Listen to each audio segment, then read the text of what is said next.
Okay, Beth, good structure. Good bones, really good bones, excuse me. Nice job. Really great variation. Love it. Love what you're doing here. Speaking of variation, we're talking about logo roughs, right? So logo roughs would indicate that you're still in the experimental stage. In a real studio, when you're doing logos, you're going to give, it's not unusual to give 100 or 150 roughs for a logo, and that's the truth. So, excuse me. So, we boil it down to three here, which is okay. But I just want you to know, in the real world, you'd be, your choices. You would spend days limiting down to these three, and then go from there. So just, I'm sure you know that, but I just wanted to mention that. So, and then another reason I brought that up is because of the variation that you have. You've used the same typeface here and here. A great, great, good differentiation there, good variation there, nice experimentation, and also with the sub graphic design and illustration. But I would have liked to have seen you experiment with different typefaces there. As far as which one to move forward with, this is definitely out, and I want to tell you why. I think this one has great bones. It's a nice structure. That lowercase b has really nice relationships going on in this one.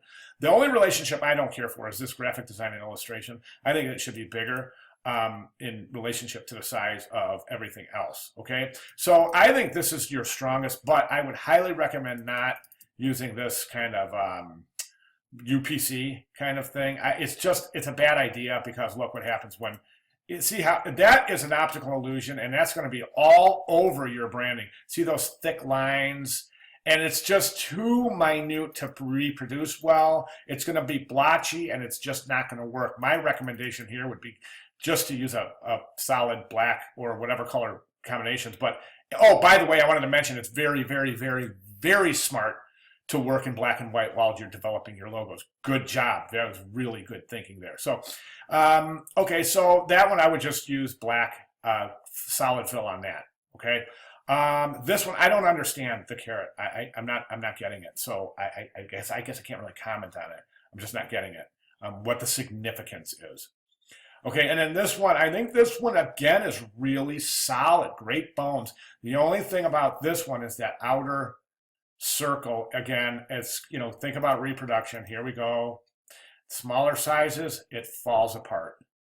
So that would be a production nightmare. I would say in that situation, I would go with just a solid background circle with B. Davis and Morgan. And then this right here, again, might be a little bit small in relationship to that. But I'd say from here, you would concentrate probably on these two based on my recommendations. Now, if you want to use that, feel free to use the direction you'd like. I can just give you my recommendations. But I will say that these are definitely a lot more, they're more ready. This is, again, just not getting it. It's just got some really weird negative space going on too. It really does. So out of the three, I'd get rid of that, concentrate on working on these two based on those recommendations I gave. If you have any questions at all, please feel free to let me know, and I'll try to clarify. But you'll be submitting these this week again for critique in the critique board. So between now and then, hopefully you could have worked on those changes that I recommended. All right, great job. Any questions, let me know and I'll clarify. Thanks very much.